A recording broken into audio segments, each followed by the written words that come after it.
Let's take a look at this electric spin scrubber. First of all, it has a battery pack on the back like you would see with your weed eaters and things like that, electric drills, and it just snaps right in. And on the back, there's a button that you can press to see how much battery life there is. It has 3 parts that you have to assemble. This part and this part down here. But other than that, it's really easy. And it also expands, like you can see there, if you're kind of tall. And you can put it back in here just like that. And the head has detachable, replaceable heads. This is just one that I put on with the nylon bristles. And you can also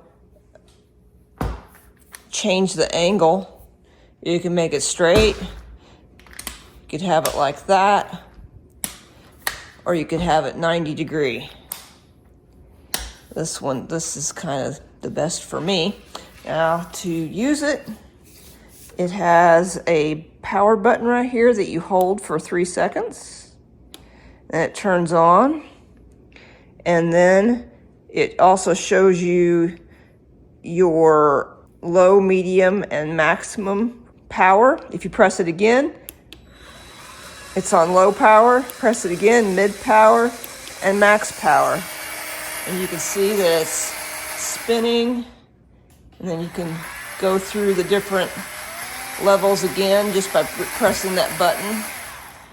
And when you want to turn it off, you have to hold and press. So let's go spin and scrub my tub. Okay, here's my shower. And like many people's showers, you will notice that there are rings from leaving your shampoo bottles on these little shelves, and they just kind of accumulate soap scum and water rings. You know, like even if you clean your shower once a week, they still get there.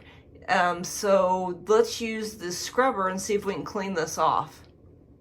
For the first test, I'm going to remove the bristled attachment and add this sponge, because I have heard that you need to be careful on what you use these kind of spin scrubbers on, because it could scratch things.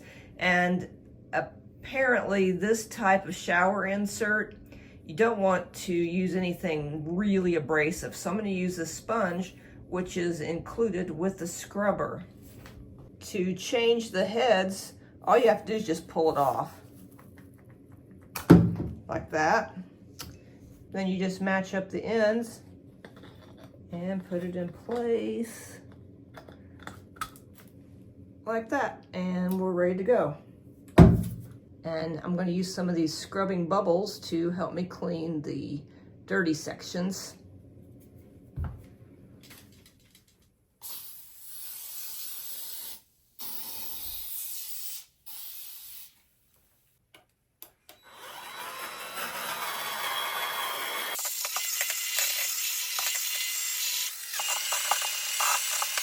And now let's rinse it off and see if it's clean. It cleaned off the soap scum really well, but it did not clean off the rust marks, which, you know, I didn't expect it to do that. But those are left over from like the bottom of a shaving cream can left there too long.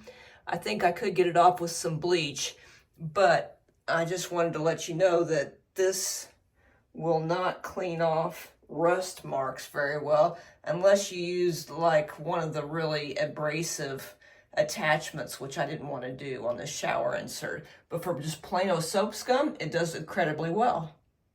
I also want to mention that you can remove the center section and make it more of a handheld scrubber. So I took both ends off the center section, and now I'll attach them and show you what I mean. Here it is in the smaller format, and it's much more manageable in a smaller space and works exactly the same.